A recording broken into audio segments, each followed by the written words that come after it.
Palingenesis by Simon Hereward.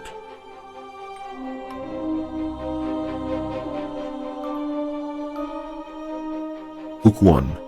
Progeny of Hate.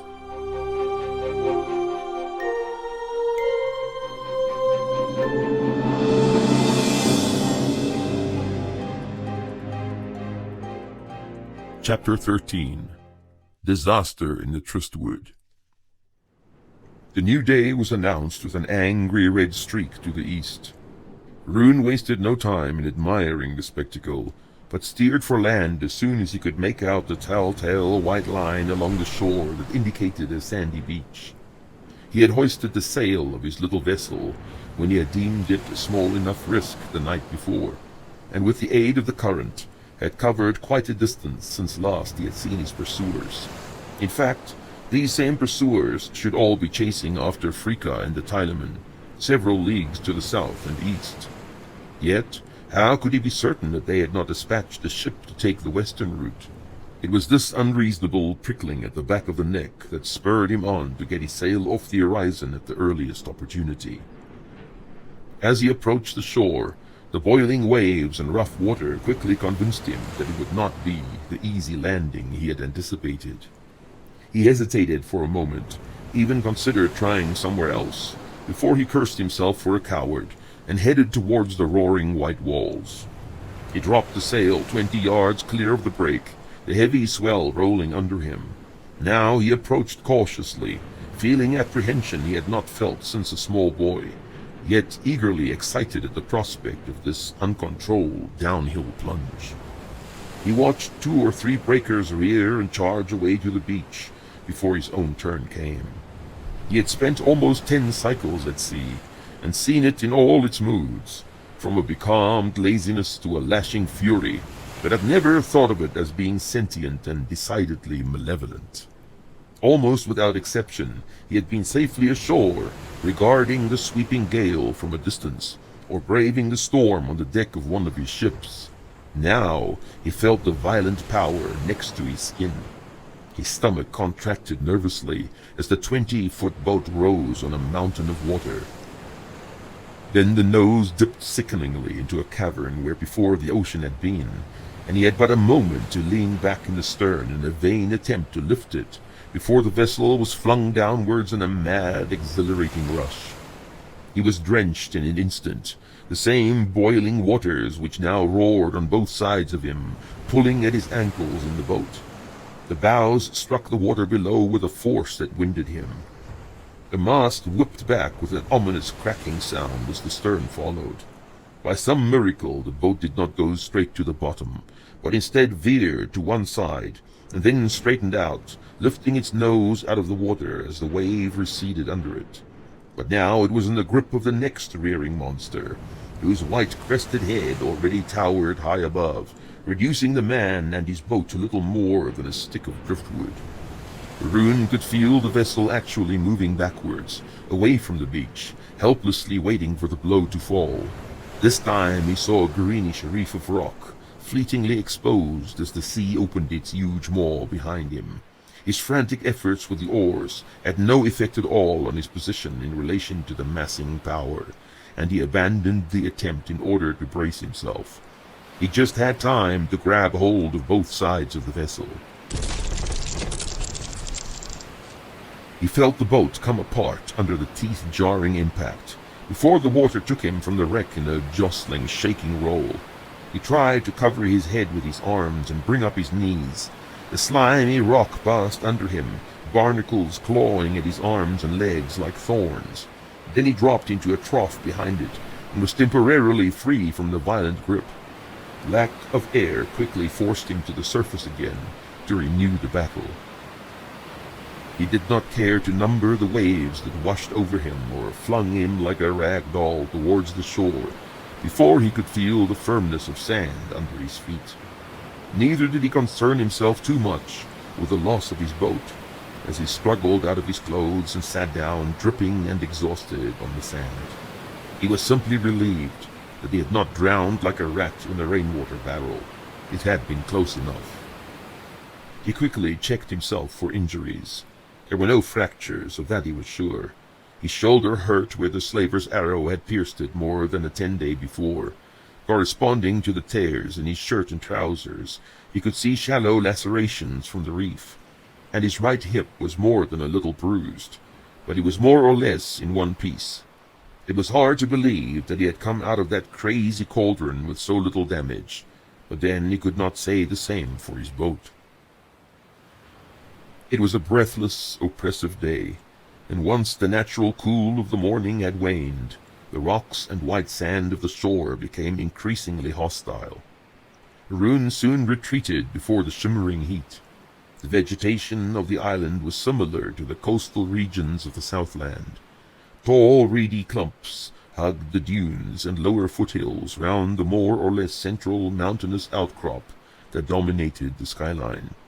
These were soon swallowed by an array of palms and dense, shallow-rooted shrubbery that impaired progress and visibility alike once one had entered its dank embrace. This isle was not large enough, however, to allow the tangled greenery to develop into the thick jungle covering the inland regions of the south. He installed himself in the shade of a grove of young palms, the fronds being sufficiently concentrated to keep the morning sun from robbing the sand of its early freshness, at least till noon. He had draped his still wet garment in the sun, removing only the bright blade from its leather sheath. Now he sat gazing at it, mesmerized, while the timbers of his broken vessel washed up one by one, and the surging surf and occasional thunder of the breakers filled his ears. It was a thing of beauty, this seer, and he had been enamored of it long before they had allowed him to possess one at the age of 15. The blade was little over 1.5 feet long when dormant, nearly transparent, and sharper than any hardened steel blade he had seen. Nor did it lose its cutting edge when used in battle, even after scores of cycles in constant use. He had often wondered whose hands had wielded this weapon before his, and how many times it had slipped from lifeless fingers to be reclaimed later out of the mud and dirt of the battlefield. Perchance some warrior had used it to combat the swarms of legend, or the horror of the summoning, yet here it was, his very own. He held it up to the light, turning it this way and that, lingering just beyond the casual glance. A fleeting brightness lit up the heart of the two-edged blade, running its length to the sharpened point. It glistened momentarily in a fiery gold, seemingly holding the light of Imran's orb itself, or the dull glow of the unbearable pools of molten rock where it had been fashioned. It was impossible to ignore its potency and the power it conveyed to its wielder, but still he was convinced, whenever he had drawn on its might in a confrontation, that he had not experienced all it had to offer, that its true nature had not been revealed as yet. The thought was disconcerting, since it implied that he had not the talent or will to employ this weapon to the full, that he somehow lacked the ability to conjure its completeness. The grip was proportionally smaller than one would expect of a sword, yet somewhat larger than the dagger-like size of the weapon suggested. The soft leather was quite worn, and would need replacing soon. He tightened his fingers on it, feeling the lingering dampness of the seawater. It was comforting to hold it, a constant companion, and a reliable one. In the end, no human could be trusted, but would give way to preserve himself, or herself, he thought bitterly. Was it not self-preservation that had led to Aethera's betrayal? He could not believe she had actually loved his brother. She had respected him, perhaps even feared him a little, and when Fengor had confronted her, she had given in, as if her love for him had been of no consequence. How quickly she had succumbed to his threats. What had his brother told her to sway her so easily? His brother could be very persuasive, that he knew. She had been young then, scarcely 20 cycles, and Fengor 10 cycles older and wiser, and now she was dead. He touched the point of the blade on his left thumb. A deep red droplet appeared as he pulled it away. Blood was so easily spilt, and for so little reason. Yet he enjoyed it now, the power he had to destroy life. Countless times he had killed, countless times felt the sweet hurt of it. Would he kill his brother if he had the opportunity? He had no doubt. Fingor had sentenced him to a worse fate than death. He was not sure if it would bring him any more exhilaration than any other death. In fact, the old excitement he had experienced at the very thought of the arena had suddenly and dramatically diminished. Could it rather be Ethera that he had wanted to hurt? That could explain his present disinterest in killing, as if he had been robbed of his bitter vengeance, and now all his actions had been rendered meaningless. But there had been no relief or joy at the news of her passing. Only a dull pain he later remembered was grief. He had suppressed it with little effort. The first man he had killed in the arena had been a giant from the west march of Arran, and it had been a matter of survival. Only once he had spilt the man's blood and heard the roars of approval had he experienced that odd mixture of guilt, regret, and triumph. Before the night had passed, he had been intoxicated with it. The pain of it dulled his own. The power reassured him. He had felt alive again. All too soon he had acquired a new lifestyle that consisted mainly of violence, casks of wine, and cheap girls. He was invincible, he soon discovered, and popular. Whatever part of his being still protested against these atrocities, he drowned in drunkenness and pleasure.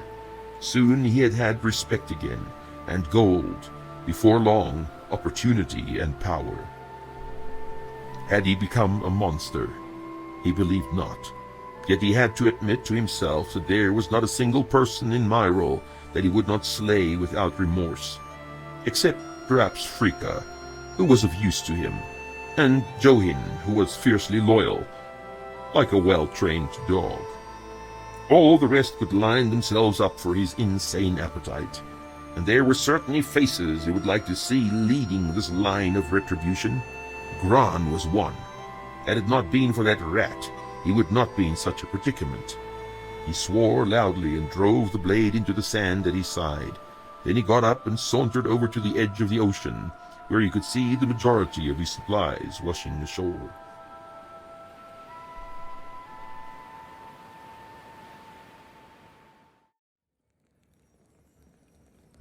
With the breaking of a new day, clarity returned to Haldred's dream-cluttered thoughts.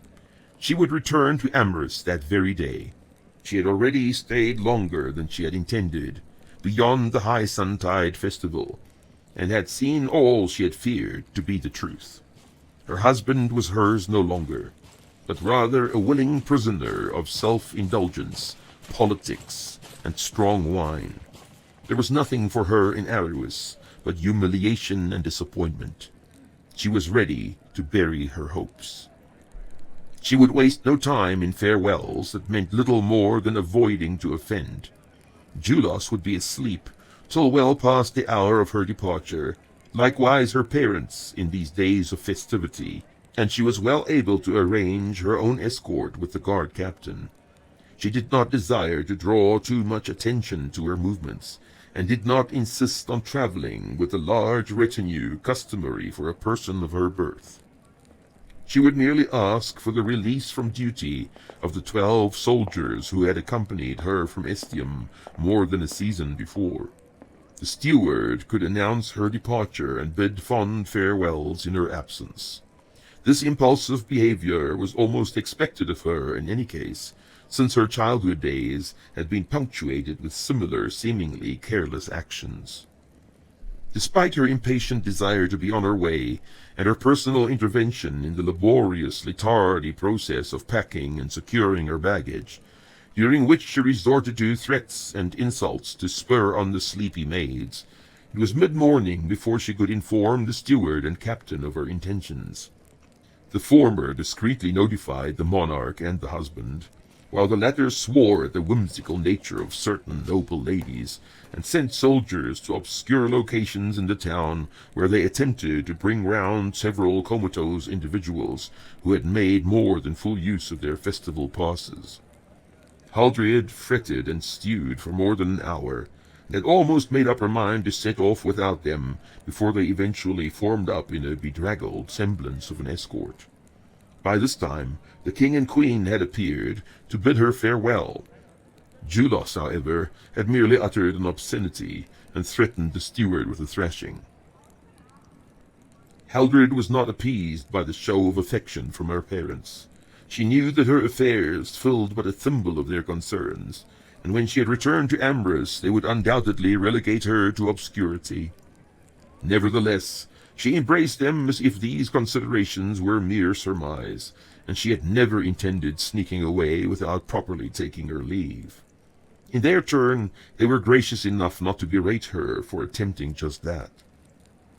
When at last her litter wound its way out of the city gates, she could leave Suntide and all its adventures behind her, and turn her mind to happier things. It was a strange day, somewhat too bright, and certainly oppressive. Over the sea to the west, huge columns of cloud were building themselves into a fortress of fantastic dimensions. There was some suggestion of wild weather in the air, an undertone of sudden harm in all the blue-skied brilliance, and she felt relieved that she was journeying eastwards and away from it. The water keg was still intact. Fortune had clearly not entirely abandoned him. Moreover, the shallow waters teemed with shoals of decently sized fish. He was adept with the fishing spear, a result of his many seasons in the Isles, and would certainly not go hungry. The orb had reached its zenith before he had dragged the wreckage and salvageable supplies above the flood-tide mark, and installed himself in the dwindling shade once more.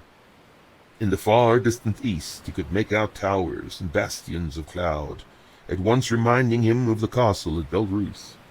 Unwittingly, he allowed his mind to draw the half-forgotten outlines of the western walls, the guard-towers and stonework of the sheep-gate, and then, in a moment of foolish indulgence, he clearly saw the massive spreading roots of an ancient air-tree, the shady seclusion of a quiet pool, and the rippling reflections dancing on an enchanting face, long white hair. These transitory images discolored his mood, and though he had banished them from his thoughts almost instantly, he was now painfully aware of the position in which he found himself. There was no straightforward solution, as had been the case when he had been marooned close to the sentinels. He was alone now, and at least 5 times further away from Caerton than he had been then. He would have to fight the ocean currents that would continually strive to bear him south or westwards, away from his destination. The sight of the pathetic pile of curved planks only added to his misery. What type of craft would he be able to fashion from those? Neither could he pin his hopes on Fricka, even if by some incredible stroke of good fortune he was allowed to slip away, or, more unlikely, let go. He would have no idea where Rune had attempted to land. How long would he persevere before he abandoned the search? No, this time there would be no quarter, no miraculous survival, no summons to Kilvest. He might grow old on this little island, or perish at sea trying to escape it. Small matter, either way. The thought made him sit up. The relentless sun was encroaching on his shade. He pulled on his damp trousers and shifted his position to avoid the stabbing heat. Then he uncorked his water keg and drank deeply. The water, at least, was still cool and satisfying. He half buried the keg behind his head and leaned back against it. It was unbelievably hot, the air refusing to move at all. Even in the shade he could feel the sweat starting on his body. He half considered braving the salt water again, but somehow he had become extremely drowsy, and it hardly seemed worth the effort. The moving brightness woke him. At first it was a dull red behind his closed lids, and then a sudden blinding blaze as he opened them. He moved one benumbed hand from behind his head and shielded his eyes. It had to be well past noon, but the intense heat had not diminished. There was a warm breath now, stirring the fronds into shuddering movement. A threatening bank of cloud was massing in the east. He straightened up lazily, brushing the skin of sand off his shoulders. The next moment he was on his feet and groping for his weapon. Riding the heavy swell, well clear of the roaring break, was a ship. He withdrew himself behind the sparse palms, yet he was convinced they had seen him already. The ship's boat explored the fringe of the reef for an opening, apparently without much success. I would be the fool if they make it through safe and sound, he spoke to himself. Then, as he was about to berate himself for his carelessness, he noticed the unfamiliar features of the vessel. It was nothing like any ship he had seen before. Gran and his cronies would certainly not own a vessel like this. It was high-prowed and slim, like a dancer. There were no oars. The sail was a strange triangular shape, and the mast quite a bit taller than the average track vessel. Moreover, the sail was a deep indigo color, like an early night sky just after sunset. Rune realized that there was some strange power at work here. These men could not have been merely passing by and then spotted him by chance. This island was on no route that he knew of. They would not have been able to see him either, a tiny dot on a far-off beach, so that they would have attempted a rescue. They were aware of his presence on this particular island. That was beyond doubt. How could they know? Fricka? His pilot could have done no more than guess his present location, and even if he had come across some would-be rescuer, how could they have made their way here so quickly? There was no one else in the whole of Myril who had any idea where he could be. It had to be the wildest of accidents that they were landing just here. Could it be that they had run out of fresh water? The boat's crew had abandoned their attempt to find a passage through the raging surf. For a moment he thought that they would simply leave and try some other island. He stepped out from behind the palms and walked to the edge of the water, still clenching the blade in his right hand. It gave him some satisfaction that they had not found a better way to land than he had, though it only served to dampen his hopes of rescue. The men in the boat attempted to hail him, but he could not make out their shouts above the roaring water. One stood up and gestured wildly, motioning to the south. The meaning was not clear to him, though, and only once the men had hoisted their own indigo sail and moved out of the bay, round the southern headland, did he realize that they were going to try some other cove or beach. He sprinted back to gather his clothes. The boatman's hunch had been inspired after all. In a rocky cove to the south of where he had wrecked his own vessel, they were able to maneuver close enough to the side that he could easily swim the distance. Strong arms hauled him aboard. There were smiles all round, and he could sense no hostility from his strange rescuers. Yet he did not relax his guard, and kept his hand close to the hilt. He noted that some of the men were uniformed in the Nurian fashion. They wore surcoats and shirts of black with light blue hose. A single silver arrow lay slanted across every chest of sable. It came as little surprise that the Nurian dialect was used when one of them addressed him. "We mean you no harm, Prince Rune. We are here only for your protection." The man spoke slowly and clearly as if to a child. Rune was more than a little astonished. You know who I am? You use the Nurian tongue. The man snorted in disdain. "We do not hold with that blasphemy, if you please. It is the Viran tongue, and yes, I use it, since I am myself of Viran origin." He smiled and held out a hand. "Allow me to introduce myself. My name is Hunnick Seth Aiden, of nowhere in particular, and most recently of Heron Inrath, or as it is commonly known, the Witch Isle." Despite the man's casual, almost mocking tone, Rune held his eyes long enough to know that he was not jesting. This realization left him tongue-tied, and though he was not superstitious, he secretly made the sign against enchantment. The boat under him felt real enough. You can't believe me, Prince Rune. Though I am no one of importance, you will have to wait for explanations until we reach Fur.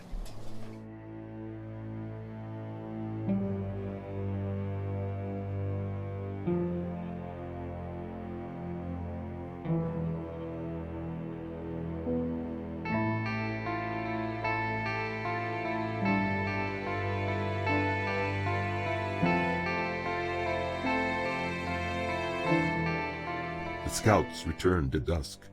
Vengis saw them enter Morland's tent and hurried over to join them. The urgency of their manner told him that the waiting was over. Here we are then. Saves us the trouble of repeating it all later. Something tells me the time will be in short supply soon. Radian was already there, as was the young prince from Nuria, Lucane.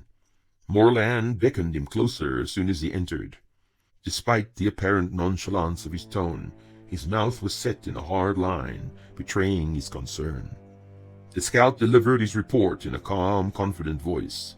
He was an experienced man whom Vengis knew by sight, not prone to exaggeration or invention in times of crisis. He quickly confirmed their suspicions that the assault would come from all sides, and that it would commence that very night. The large number of enemy warriors he had spotted in his sector was the last wedge in their encirclement. Throughout the afternoon watch, information had trickled in from their scouts, leaving no doubt that the enemy was prepared and in position. Vengis looked at the faces of the other commanders as the estimates of numbers and puzzling sightings of foreign forces piled up before them. Radian seemed tired, even disheartened, and well he might, since the glorious campaign against Lysan had so horribly miscarried, and his hopes for advancement had been dealt a severe blow. Morland's face was a frowning mask. It still mystified Vengis why this man had been given command of such an expedition. The king's advisors had to have been convinced of Lysan's inability to defend itself. Morland was an old man, whose reputation for caution and inactivity was legendary. The young Nurian was hard to measure, but then they all were, these strange northerners. His expression briefly betrayed his excitement and eagerness, but also, in an unguarded moment, a definite smugness, as if he was immensely pleased with the turn of events.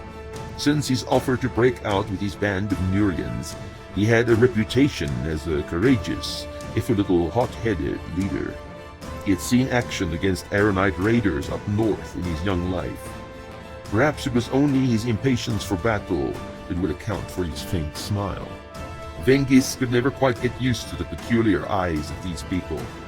They always reminded him of the otherness of their neighbors, the potential for power that clung to them, unknown to ordinary men. Before him stood a creature of legend, whose kind formerly had wielded energies locked in stone and air, and who still carried a lingering trace of the forgotten days, in the tilt of a head, the gesticulation of a hand, the glance of predatory eyes. He knew too much of the past, he realized. It clouded his judgment of matters in the present. He became aware that the prince had noticed his observing, and was looking at him in turn. Vengis shifted his gaze immediately, yet could not help but notice the sudden suspicion in the other's stare. He realized suddenly that Morland had addressed him, and he had failed to respond. He cleared his throat. My apology, Duke Morland. You were saying?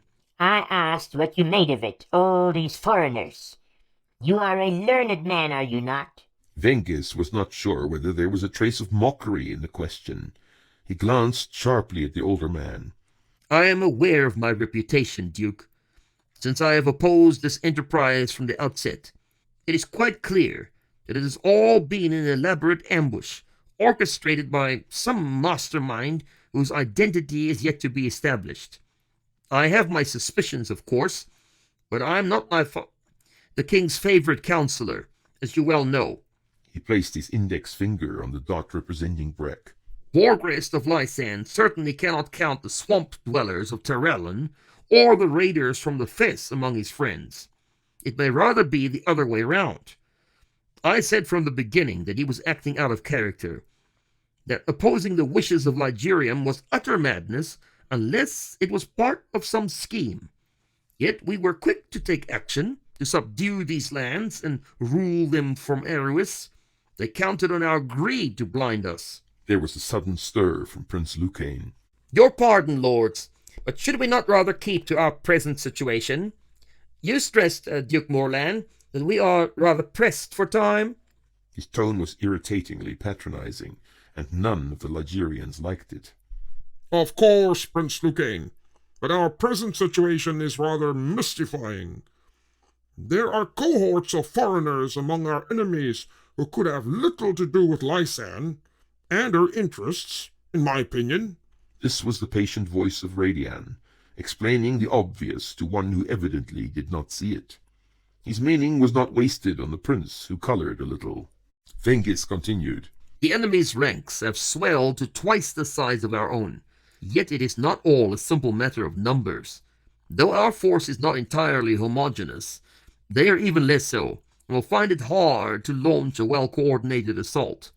They are not of sufficient strength to overwhelm a strongly fortified host, such as our own, and they must be aware that a relieving force will soon come to our aid.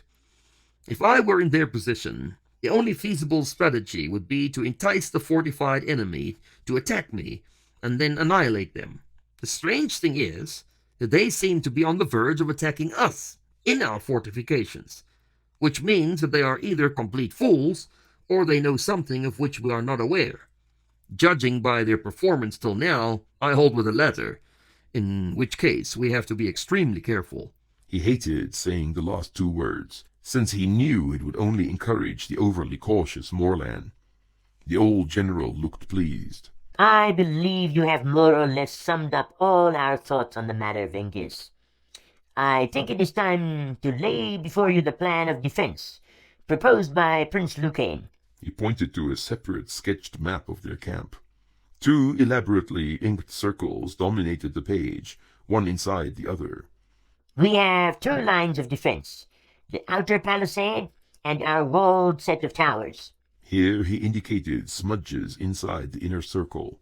The prince suggests that we place his Nurians on the towers, from where they can cause the most damage with their bows. Our own forces will inflict as many casualties as possible on the assaulting force, who will have to batter their way through the palisade, and then we will fall back to the inner wall at a given signal.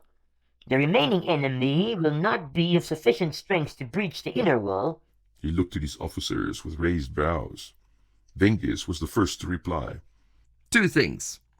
The withdrawal will have to be a well-organized affair, or we could be the force with the heavy casualties. Also, there should be a reserve within the wall to come to the aid of any force cut off from their path of retreat. Morland smiled. We have thought of that already.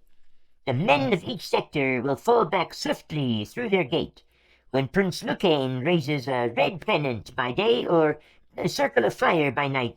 The prince's men will also act as a reserve in case any of our men are cut off. I like it. This was Radian. Seems sound to me. Vengis also nodded his assent. Something still bothered him, but it was not a feeling that could be expressed in words. I will inform my men. Only once the fires and the din of drums sprouted all around their little fort did Vengis realize what it was that had troubled him earlier. He did not like the thought of putting his life and those of his men in the hands of a Nurian.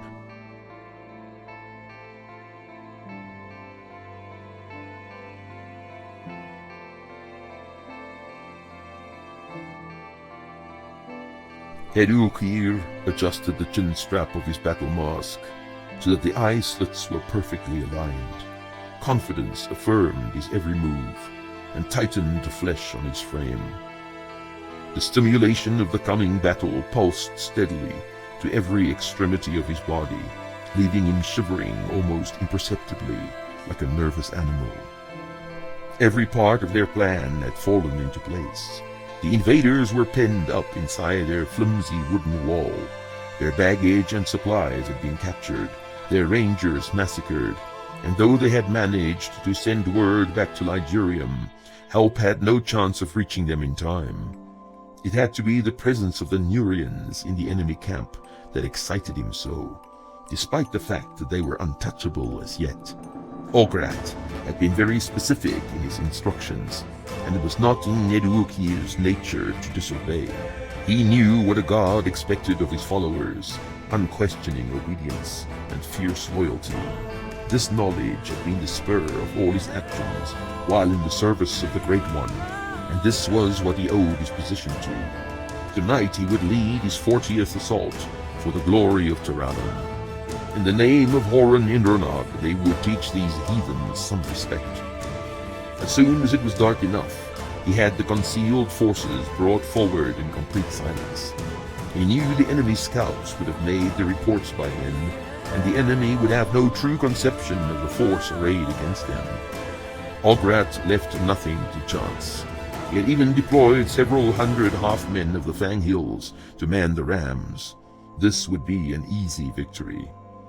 When he had positioned himself and his elite warriors from Fez directly opposite the main gate, he gave the signal for the fires to be lit.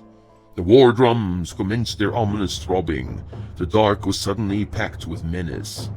The fires gradually spread all round the encampment. He ordered the archers forward. Though the Nurians, with their cursed night eyes, would undoubtedly cause havoc among these men, the wooden walls would soon be lit by hundreds of tiny fires, illuminating the men defending them. There was no hope of setting the walls themselves on fire, since the Ligurian commander had not been fool enough to construct his palisades out of seasoned wood, though it would certainly have been much stronger. Now the bowmen were pouring through the gaps in his line, dozens of tiny flames flowing forward. As soon as they came within range, the Nurians started their devastating fire, picking them off like flies. Hedukir gritted his teeth. Then the flies launched their own missiles in return, aiming at the walls, spattering their light over the timbers, tiny limpets of flickering gold. The drumming intensified. War cries were echoing back and forth. He nodded to a shadow on his right, and at once the horns wailed, thrusting the unnerving scream at the end of their bellow above the din of the drums. In the dancing light from the palisade, you could see the swarming wave of the first assault leap forward and rush the walls. Among them, the loping half-men covered the ground with amazing speed. And though a number fell to the deadly rain of Nurian arrows, there were more than enough to take their place and bring the rams crashing into the green wood of the gates. The ladders were hardly needed. All too soon the timbers gave way before the onslaught of the metal-capped rams. Hedukir nodded one more time. Then as the horns sounded forth, he leaped forward with a mighty shout, the 500 men of Fez at his heels. Their bright blades caught the light here and there as they rushed in for the kill. The gate disintegrated before they reached it. The men of the first wave poured into the gap. Then they recoiled before the Ligurian steel. Bright armor flashing, wielding long spears and shields, the besieged formed a new wall within the splintered gate that was not breached as easily. Inside the yawning mouth, a semicircle of sharp death awaited the brave. A dozen of the initial attackers fell as soon as they stepped into the gateway. The rest shrank back as from a viper. Then the Easterners were upon them, the impact of the charge sweeping the hesitating men forward. The press of bodies itself was sufficient to force the Ligurian wall back. Several of the dead had no room to fall, their limp frames still impaled on spears, their hacked bodies missing limbs or heads still caught in the grisly dance.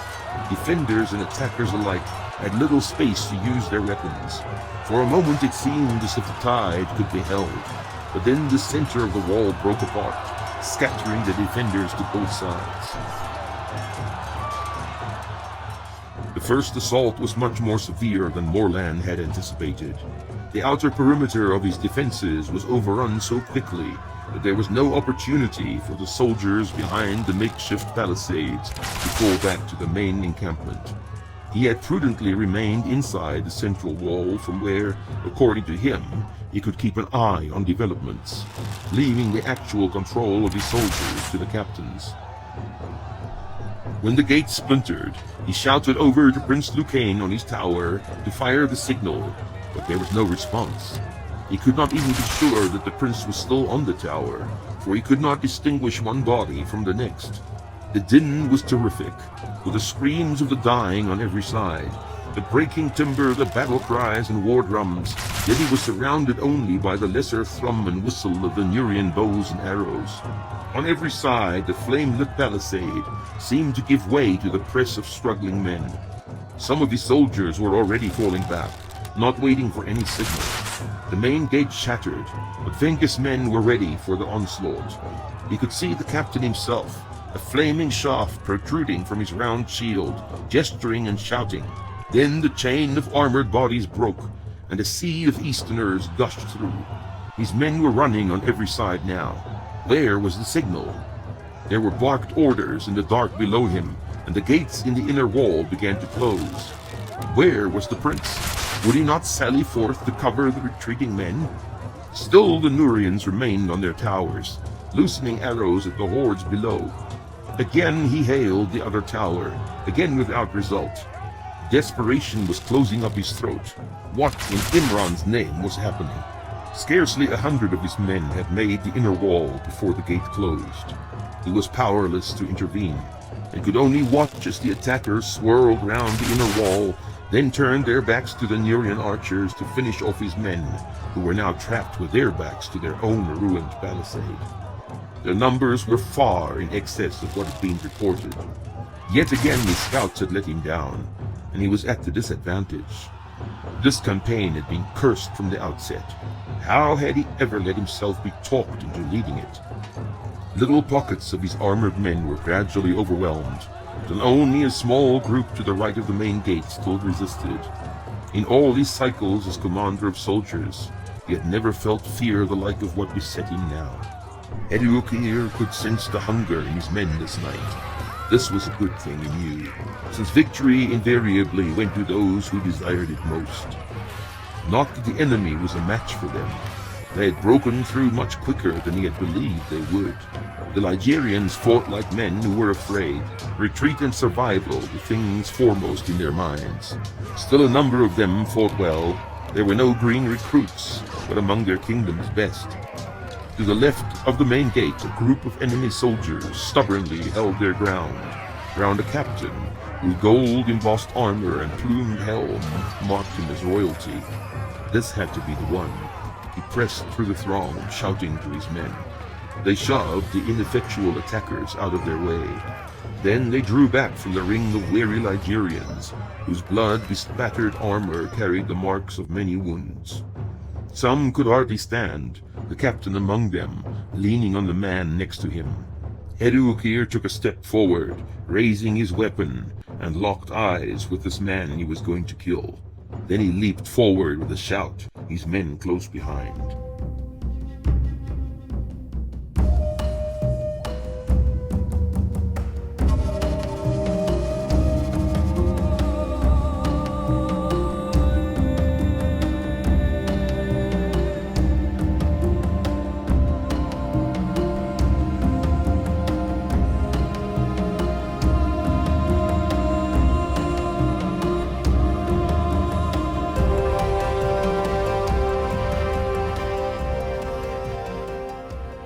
It is time, then. Fengor placed the goblet back on the table with deliberate care.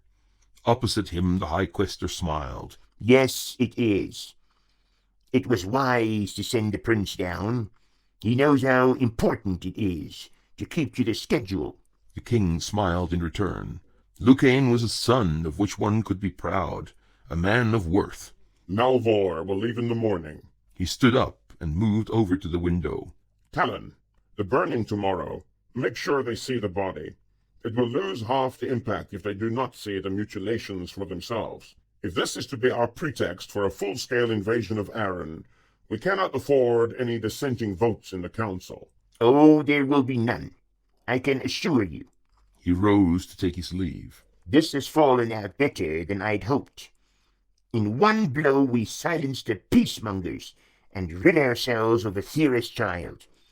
It seems the gods are favorably disposed after all.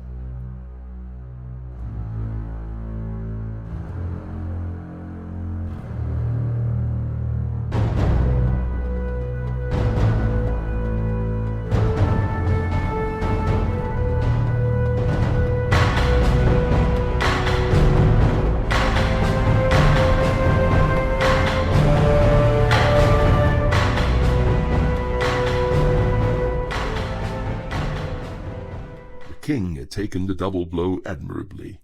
Though the loss of his wife and second son, scarcely 10 days apart, had to have caused him much distress, he had time and effort to spare for meeting with his counselors, reviewing his troops, and dispatching aid to the ill-fated expedition into Lysan.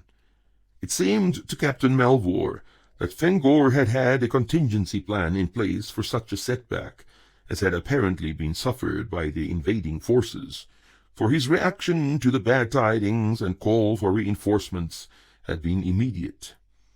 The remainder of the royal guard, some 100 men, would depart with their captain in the morning to join another 500 soldiers in store. From there they would proceed with all haste to the aid of Prince Lucain and the beleaguered Ligurians in the Trystwood. Such quick and decisive action had somewhat surprised the captain, but the king seemed to have a new energy and urgency after the death of his son. The murder of the young prince had eventually been pinned on Aeronite raiders or assassins. Rangers had combed the hills and spread around Belruth in every direction, especially after an old man from the town reported a further disappearance. He had claimed that his adoptive son, a shepherd, had not returned from the hills that afternoon. It was assumed that the killers had either abducted him or dropped his corpse in the river, for his body was never found. Hunting dogs had picked up a trail of some kind, but had lost it again in the darkweed. Melvor had been furious with Gareth for stealing into the hills against his explicit orders, and consequently meeting his demise there. He had cursed him roundly with every step he had taken into the pasture lands. But when he had seen the broken body, the empty eye sockets, the twisted limbs, and had helped dislodge it from the tree, he could not maintain his anger in the face of pity. For a moment he had seen again the tear-stained face of his own son, who had been as irresponsible and foolish as this young boy, and with the same horrible result. It was just what had happened, then and now, for warnings unheeded carried their unavoidable penalties. Yet such knowledge was a cold comfort when confronted with the irreparable loss. The captain of the strange vessel, named the Lyre, would not tell him any more than the smiling Viron that had helped fish him from the water. Ruin had to keep his burning curiosity in check, at least he was told, till they reached the Witch Isle. In truth, he was relieved and grateful enough for his escape from a potentially appalling fate to respect these wishes of the captain. He could wait, now that he did not have to linger indefinitely on a forlorn patch of dirt in the ocean. The wind had been freshening steadily throughout the afternoon watch, bringing with it the towering clouds, and would soon approach gale force. It was a warm, damp rush of air that filled their sails. Though reluctant to admit it, Rune was impressed by the swift passage the unfamiliar rigging produced for them. He had no doubt that they would be able to outrun the storm on its preliminary easterly breeze. At the same time, he sincerely hoped that this Witch Isle had sheltered anchorage, for the sky to the east had turned an angry purple. It was an odd sensation, running before the wind and into the sun, while at your back the dark fury of the gale threatened to overtake and engulf you entirely. Rune was uncomfortably reminded of the violent breakers he had braved that morning. His life was not much different from this wild passage, a headlong flight from a storm he had not caused, but that merely found him in its way. He laughed loudly to himself to dispel the morbid thoughts. The wind was rushing through his hair, stealing the sound of his laughter and flinging it far out to sea. Here he was, having once more eluded that slimy Gran, and the insane jealous Fengor, and slow starvation, and the tempest behind, dashing toward some strange and unknown destination. Certainly he would not grow old playing parlor games in a draughty old tower, or toothlessly sucking on some fruit to add a little flavor to his existence. No, he would run from and into danger, till at last his flame was extinguished. There was no escaping this tempestuous fate, it seemed, but he had to admit that he had a certain taste for it. The docks at Angen were exposed to the full fury of the rare eastern gales. The only natural harbor on Heron Inrath, it was conveniently located on the usually sheltered side of the island, protected from the ravages of the great western tempests. The early morning light was an eerie mixture of brooding gray and pale green. Preparations had evidently been made already, for there were no ships of size in the port, and the smaller vessels had been beached. The sea itself was a white-capped maelstrom of dirty green, beneath the boat carrying them to the shore. Hannik attempted commenting on what they saw in approaching the harbor, but more than half his words disappeared into the wind. The Lyre, under storm-trimmed sails, was working its way round the island to the leeward side. Its captain had been in a fearful hurry to be off. He was an experienced man, and did not relish the thought of riding out the storm exposed to its worst. Even their ship's boat was bare of canvas, the men rather trusting to their urgent work with the oars to speed them to safety. Several large warehouses dotted the dock area, but there seemed to be few dwellings, if any. The men brought their boat alongside a deserted wooden pier, and steadied it to allow Rune and Hannik to disembark. Then they shoved off to beach their vessel also.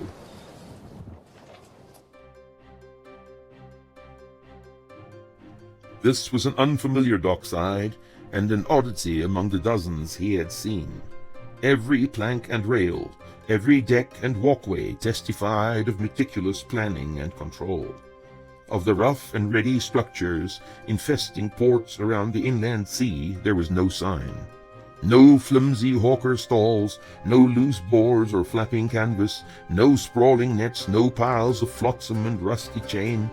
Even the smell was different. Some of the structures were old, no doubt, but the upkeep of none had been neglected. The place stank of resin and sawdust instead of rotting fish and stale wine. It was military in its cleanliness, like a well-oiled and polished set of armor, constantly in use. Hannik hurried him through the cobbled streets, among the shuttered buildings, and he never as much as caught a glimpse of a single person. He had to keep his questions to himself, since they moved too quickly for even a casual conversation. Besides, Hannik was as tight as a chestnut, and would only answer in shrugs and monosyllables. Before long they had hastened their way to the top of a ridge, marking the border of the docks. Rune halted abruptly at the sight on the other side of it. The cobbled roadway wound its way through a tall, reinforced gate set in a solid stone wall, some 20 feet in height. Beyond that he could glimpse another, and perhaps one more, before the turreted outline of an ancient fortress marked the skyline. Sparse woodland stretched away to their left, divided by another road which disappeared into a little dell, before it climbed the sprawling slopes on the other side. Ranks of fruit trees, interspersed with vines, marched the way for about half a mile, covering the rise right up to the rooftops of several dwellings that marked the outskirts of a village. He gaped for a moment or two, feeling somewhat as if he had stumbled into a forbidden tale of long before. Hannik but smiled at his astonishment, and beckoned him on impatiently, while the wind splayed out his cloak behind him like some dark and grotesque set of wings. Rune was not immediately taken to see the master of this strange residence, but instead he was conducted to a room that had been prepared for him inside the castle. He liked the feel of the place. The stonework was exquisite, the layout practical. Whatever ancients had constructed it had known more than a little about siegecraft. It reminded him a little of the castle at Gilreth, which alone had survived the mutilation of the cleansing more or less intact. There was a different mood within its ancient walls, a different power, the same energy that had shaped this place. The bathhouse was truly Nurian or Viron in fashion. He enjoyed the luxury of it as only a man who has had to make do on the ocean currents for an extended time could. The servant brought a fresh set of clothes, for which he was grateful, since his own were scruffy and worn.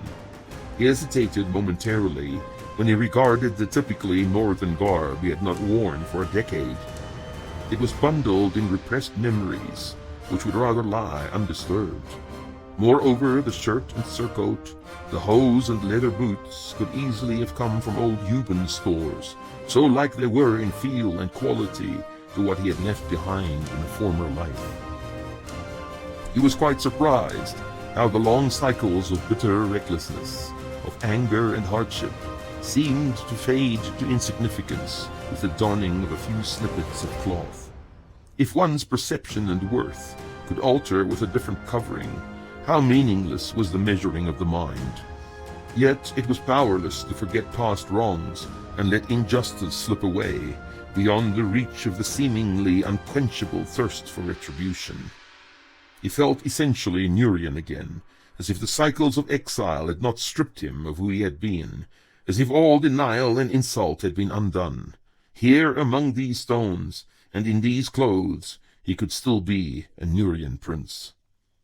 He was on his way to a much-needed meal when the tempest caught up with him at last, and sent him scurrying after the servant across a flag-stoned courtyard to avoid being soaked by the first torrential downpour.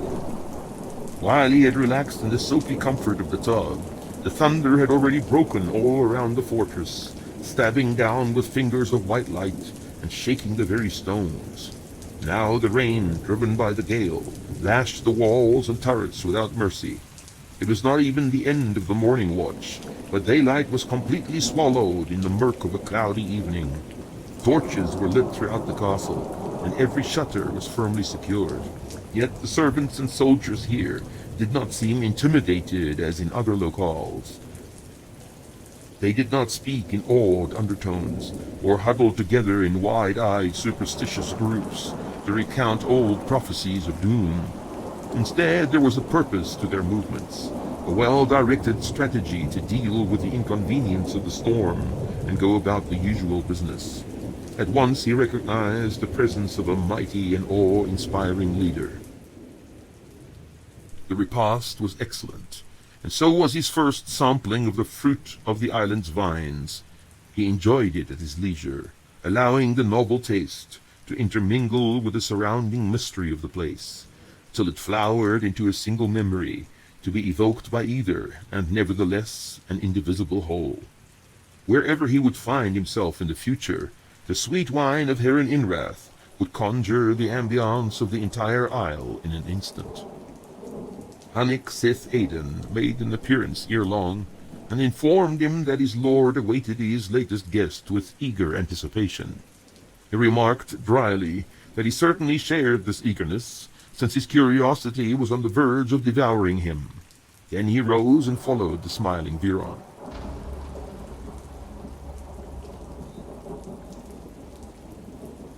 The air of potent antiquity seemed to congeal in the room till it became almost tangible. It was somewhat intimidating to the visitor, and Rune wondered if this had not been meant to be so. There was also an unnerving sensation of minuscule movements among the inanimate objects in the room, which ended in an almost imperceptible rasp or click, like the closing of a door or shutter, as if the place had set itself to a specific pattern at his entrance. He was aware of the man before he saw him. His presence was intermingled with the power of the stone structure. Perchance the latter even borrowed some of its vitality from it. He was seated in a high-backed chair in front of an ordinary log fire, his back towards the doorway. Rune found himself entranced by the dance of flame in the hearth. He turned away to see if Hanik would announce him, but realized to his surprise that the Viron had disappeared without his notice. At last the man rose from his chair and motioned to another opposite with an outstretched arm. His voice was friendly and comforting at once, entirely without pretense. Prince Rune, I am overjoyed that you have arrived all safe and sound. Please, seat yourself here before we commence with the unavoidably long explanations to which you are entitled, and that are certainly a weariness to the flesh. He was old, Rune realized immediately, far older than his silvered hair and lined face suggested. Involuntarily, a question posed to him recently sprang to mind. You have no idea how old he might be. Then it had had to do with the enigmatic Malik Yulian. He nodded politely and installed himself in the chair, stretching his legs in front of him. The old man, dressed in a dark flowing robe that reached to the floor, followed suit. I am called Karth, quite simply, with no duke or lord to adorn this appellation, though I am certainly a lord of sorts, on this forgotten island and over these forgotten people. You will quickly find that I do not command their loyalty or obedience any more than what they are willing to give it. This may seem strange to you, but once you have spoken to one or two of them, you will quickly understand the reason for this. I have lived and worked here for many cycles, and I am, to a certain degree, responsible for keeping this place isolated from other realms. My seclusion is not entirely my own doing, since I am, much as yourself, an exile of sorts. This is partly a result of my own past misdeeds and foolishness, but essentially to protect myself from a mortal enemy of the most ruthless kind. My past, like yours, will simply not allow me to live in peace elsewhere. It pursues me wherever I may go. It keeps me awake with its relentless call for vengeance. I have built this realm with the help of a few loyal followers, from outcasts of every kind, whom I have aided in their distress, and offered a place of refuge and a life of worth. The men and families who were brought here had no other destination. They faced either extermination or slavery, for the greater part at the hands of my enemy. Many work here to till the fields and maintain the walls. Many more voyage and trade in the names of other kingdoms. Some even travel dark and dangerous roads to gather much-needed intelligence. I have had an eye on you for a long time. Ever since you left the north, I bided my time. Sooner or later you would be in need of me, in need of a new purpose, and here you are. Fate has decreed it, with a little help from me. He raised his eyebrows in anticipation. And you have brought me here to enlist me, so that I may travel these dangerous roads for you. More or less, yes. Rune straightened up. I serve no man. That you will have to understand. Serve? Who spoke of service? In helping me, you will be helping yourself. That seems unlikely. You have been driven to this outpost by an obviously superior enemy. Joining you would be rather foolish. It occurs to me that you are in desperate difficulties. An old man who has had the worst of previous entanglements with his enemy, now plotting an unlikely revenge. Karth could not keep the anger out of his voice. You are quick to judge, that of which you know very little. That is a prime quality of a fool. Is that why you have brought me here? Because I would be fool enough to join you in your death march? Karth's eyes narrowed. Your potential is far more wasted than I had imagined. It is astonishing how close they have come to destroying you. There was threat in the words, dislike to the point of loathing. And if it is stupidity you lack, how is it possible that you fell for that little ruse involving a sleeping draught and a certain Ligerian trollop back on the claw?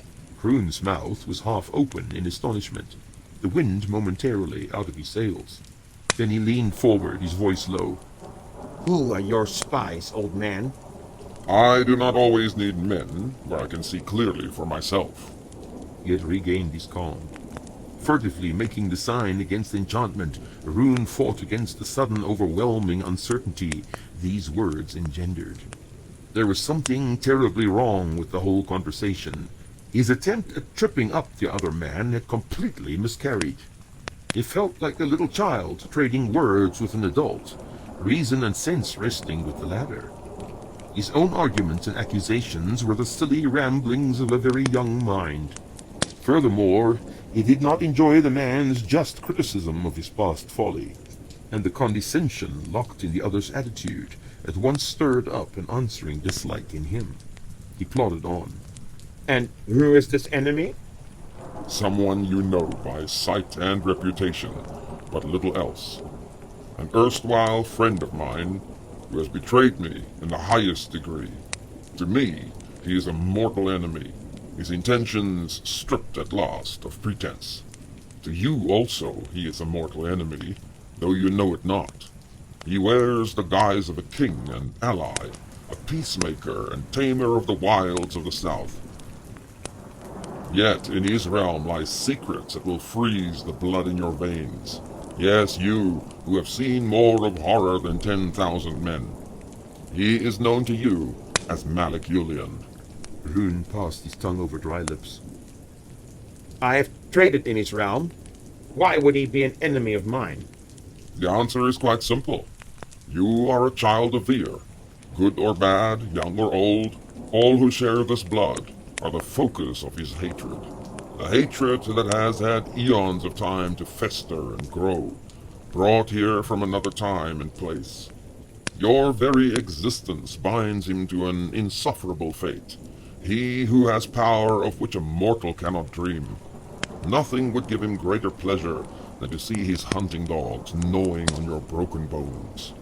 Once more, Rune felt the intense dislike for this man rising up in him. The words he uttered summoned cold despair that robbed one of all hope and resolve, and reduced one to a quivering child trapped in an unending nightmare. Again he made the sign against enchantment, hating the man for breaching his courage and strength so easily with mere words. I owe nothing to the children of Vir.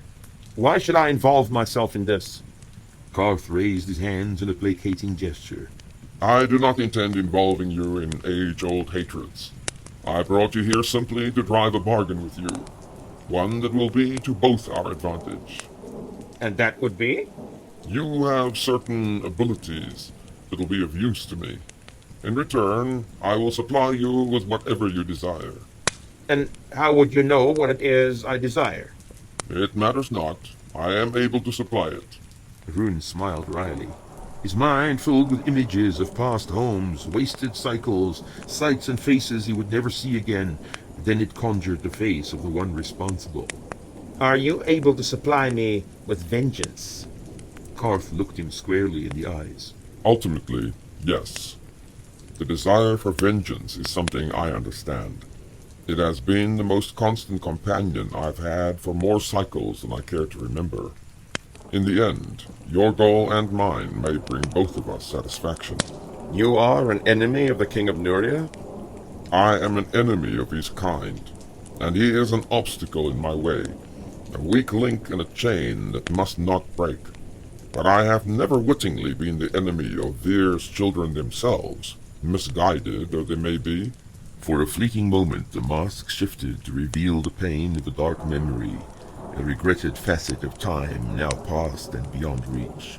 If Rune had not languished for seasons in this very ache of remorse, he would not have noticed its brief manifestation in the face of the older man. Abruptly, Karth rose from his chair. You are a difficult man, Prince Rune, and stubborn, but you will see reason in the end, I have no doubt. Think on my proposition this night, and give me yours in the morning. You may find that I will be more than happy to meet your conditions. Ah, He turned towards the door. here is Hanik in time to show you around our little fortress.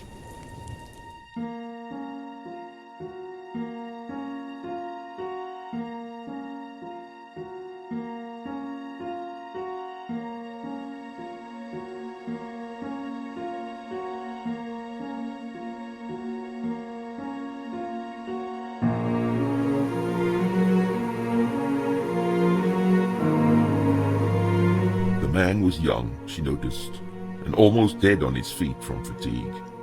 The litter bore an unbroken seal she knew all too well.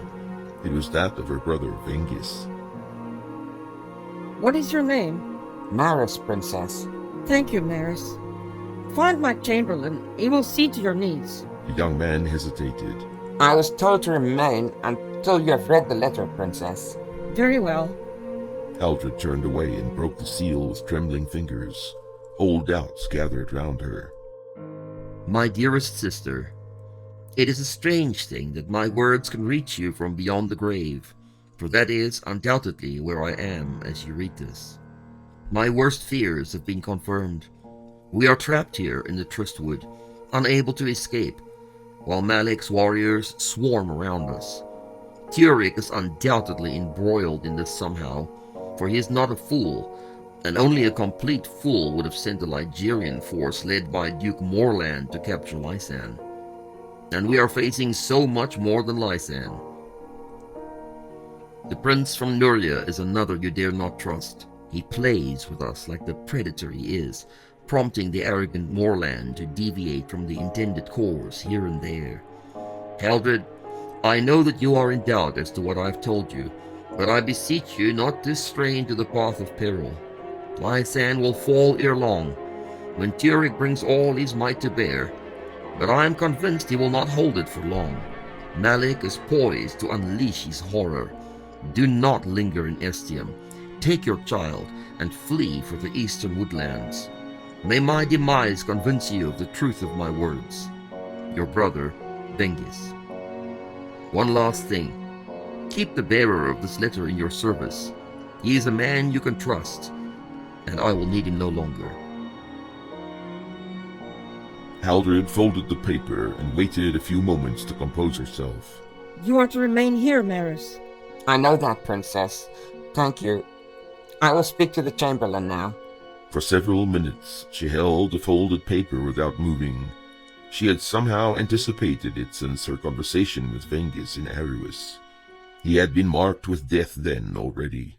It had given weight to his words, the same as it did now. Could she doubt him still? Yet she had no evidence. What if he were insane after all? The morning brought an unexpected visitor. Turik himself had arrived to bring her the tidings she already knew. He was able to add that there were only a few Ligurian survivors of the battle in the Trystwood, despite the Prince of Nuria's success in beating off the assault. He was on his way to Nakoma in person to lead the reinforcements, and the King of Nuria had promised aid as well. You can be certain that his death will be avenged, Haldred. That will do him little good, I fear. I can understand your dismay.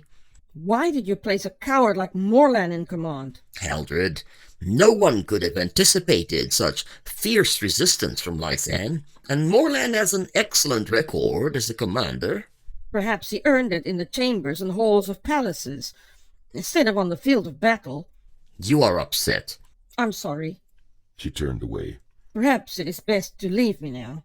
He stepped up quietly behind her and turned her around to face him. His voice was low. My dearest cousin, please accept my sympathy at the passing of your brother.